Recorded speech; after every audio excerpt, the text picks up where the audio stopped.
गेल्या काही वर्षांपासून स्थानिक स्वराज्य संस्थांच्या निवडणुका ह्या रखडलेल्या आहेत। त्या संदर्भात सुप्रीम कोर्टात याचिका आहे, मात्र तारीख पे तारीख मिळत असल्याने आता जे आहेत जिल्हा परिषद सदस्य असतील, पंचायत समिती सदस्य असतील, यांचा संयम आता सुटायला लागलेला आहे आणि त्यावर बोलण्यासाठी आपल्यासोबत हे सर्व माजी पदाधिकारी आहेत। काय सांगणार सर, या ठिकाणी आज तुम्ही तातडीची बैठक बोलावली, नेमकं बैठकीचं कारण काय होतं आणि यामध्ये नेमकी चर्चा काय झाली? आज ज्या यशवंतराव चव्हाणांनी स्थानिक स्वराज्य संस्थेची पायाभरणी या ठिकाणी केली आणि पंचायत राज या ठिकाणी स्थापन केले, तोच आज महाराष्ट्र शासन पंचायत राज दिन या ठिकाणी अनेक जिल्हा परिषदांमध्ये या ठिकाणी साजरा होत आहे। पण खरं तर त्रिस्तरीय पद्धतीमध्ये ग्रामपंचायती फक्त जिवंत आहेत आणि पंचायत समिती असेल किंवा जिल्हा परिषद असेल, या दोन संस्थांच्या निवडणुका गेल्या 3 वर्षभरापासून या ठिकाणी होऊ घातलेल्या नाहीत। त्याला अनेक कारणं जरी या ठिकाणी असले, पण 73व्या घटनादुरुस्तीमध्ये 6 महिन्याच्या वर मुदतवाढ देता येत नाही आणि इथे 3 वर्ष होऊनही निवडणुका होत नाही आहेत। आमची सुप्रीम कोर्टाला हीच विनंती असेल की या ठिकाणी फक्त आम्हाला निवडून यायचं किंवा इथं राज करायचं असा तो विषय नाही, पण ग्रामीण भागातील तळागाळातील हे सगळे पदाधिकारी असल्याच्यामुळे, गावगाड्यातनं हे सगळे निवडून या ठिकाणी आल्याच्यामुळे सर्वसाधारण लोकांच्या समस्या सोडवण्याचं व्यासपीठ हे जिल्हा परिषद या ठिकाणी राहतं आणि या जिल्हा परिषदेचं कामकाज निश्चितपणे या ठिकाणी ठप्प आहे।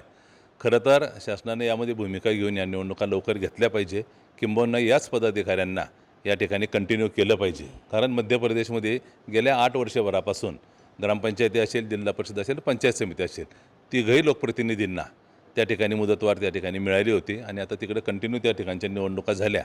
या निवडणुकाच होत नसल्याच्यामुळे इथं 15 वित्त आयोगाचा निधी गेल्या 3 वर्षभरापासून जिल्हा परिषद आणि पंचायत समितीचा अखर्चित निधी या ठिकाणी आहेत आणि विधान परिषदेवर जे सदस्यातनं म्हणजे नगरपालिका असेल, पंचायत समितीचे सभापती असतील आणि जिल्हा परिषद सदस्य असेल, यांच्यातनं जो आपला एक लोकप्रतिनिधी जिल्ह्याला निवडून जातो, तोही या ठिकाणी अनेक वर्षभरापासून वंचित आहेत। म्हणजे लोकप्रतिनिधींच्या अधिकारांवरती निश्चितपणे ही गदा आहे आणि हो, 100% तुम्ही म्हणता ते बरोबर आहे। कारण काय की महाराष्ट्र जीवन प्राधिकरणाचे जे कामं आहे, जलजीवन मिशनचे, हे बऱ्याच गावामध्ये ठप्प पडलेले आहे। जे जिल्हा परिषदचे सदस्य असताना त्याला चालना मिळत होती, ते सुद्धा ठप्प पडलेले आहे। आरोग्याचे योजना असतील, त्यातसुद्धा ज्या पद्धतीने राबवल्या पाहिजे, ग्रामीण एरियामध्ये लोकांपर्यंत पोहोचल्या पाहिजे, त्या पोहोचल्या जात नाही आहे। हे विविध ज्या योजना आहेत, जिल्हा परिषद, पंचायत समिती आणि ग्रामपंचायतचे त्रिस्तरीयमधून जी योजना या ठिकाणी जाते जिल्हा परिषदकडून पंचायत समितीला आणि पंचायत समिती ग्रामीण एरियामध्ये, ह्या पूर्णपणे फुलपेस होत नाही आहे आणि या ठिकाणी अधिकारी राज असल्यामुळे पूर्ण नियतवे खर्च न होताना या ठिकाणी वंचित जे लाभार्थी आहे ते वंचित राहत आहे।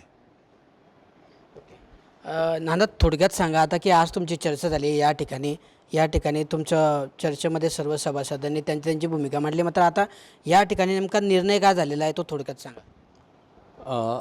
या सभेच्या निमित्ताने आम्ही एकत्र येऊन खरं म्हणजे हा निर्णय आता माननीय सुप्रीम कोर्टामध्ये असल्यामुळे इथे शासनाकडे बाजू मांडून किंवा कुठेही बाजू मांडून उपयोग नाही।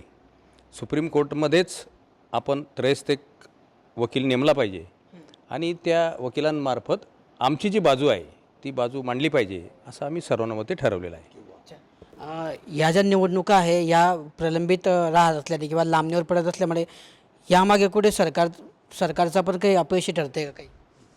खरं म्हणजे आत्ताच मधुबनने सांगितलं, 73व्या घटनादुरुस्तीनुसार या प्रतिनिधींना घटनात्मक दर्जा मिळालेल्या 5 वर्षांनी निवडणुका अपेक्षित आहे आणि हे जे लोक असतात, जिल्हा परिषद सदस्य आणि पंचायत समिती सदस्य, हे आपल्या आपल्या ग्रामीण भागातल्या त्यांच्या मतदारसंघाचे प्रतिनिधी असतात।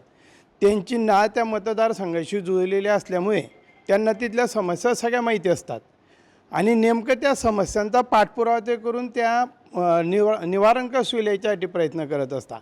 आता प्रशासन असल्यामुळे प्रशासकांना याच्याशी काही घेणदेणं नसतं, त्यांना फक्त आलेला निधी त्यांच्या योजनांनुसार खर्च करणं एवढंच काम असतं। परंतु ज्या जनतेच्या समस्या आहेत त्या निवारण करण्यासाठी काय करावं यांचं त्यांच्याकडे काही प्लॅनिंग नसतं। ते नेमकं फक्त या सदस्यांकडेच, पंचायत समिती आणि जिल्हा परिषद सदस्यांकडेच असतं। म्हणून यांचा तिथे सहभाग आवश्यक आहे। त्यावेळेलाच ह्या ग्रामीण भागाचा विकास होण्याच्या दृष्टीने, त्यांच्या समस्या निवारण होण्याच्या दृष्टीने काहीतरी उपयोग होऊ शकतो। त्याच्यासाठीच मग ह्या निवडणुका लवकरात लवकर व्हायला पाहिजे। आता किंवा हे जे आता ते सदस्य आहेत यांनाच मुदतवाढ द्यायला पाहिजे होती. खरं म्हणजे इतके दिवस मुदतवाढ द्यायलाच नको.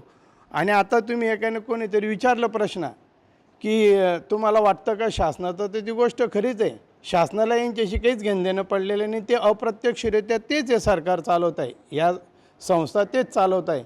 त्याच्यामुळे हा सगळा विचार होऊन कोर्टामध्ये जाऊन कोर्टामार्फतच याचा काहीतरी निर्णय लागावा अशी आमची सगळ्यांची अपेक्षा आहे. तर या ठिकाणी होते ते माझे पदाधिकारी जिल्हा परिषदेचे, त्यांनी सांगितलं आहे की एकतर आम्ही जे आहेत पदाधिकारी यांना मुदतवाढ द्यावीत किंवा लवकरात लवकर निवडणुका घ्याव्यात अशी मागणी त्यांनी या ठिकाणी केली आहे. आणि त्यामुळे सुप्रीम कोर्टात आता यांच्यामार्फत स्वतंत्र वकील ते या ठिकाणी नेमणार असून त्या माध्यमातून शासनाकडे बाजू मांडणार असल्याची देखील भूमिका त्यांनी या ठिकाणी स्पष्ट केली आहे. मात्र एकंदरीतच आता प्रशासक राज असल्यामुळे प्रशासक राज त्यांच्या मनमानी कारभार करत असल्याचा आरोपसुद्धा त्यांनी केला असून कुठलंही नियंत्रण या ठिकाणी नसल्यामुळे ग्रामस्थांना वेगवेगळ्या सोयी सुविधांपासून वंचित राहावं लागल्याचं देखील त्यांनी म्हटलं आहे. किशोर पाटील, TV9 मराठी, जळगाव.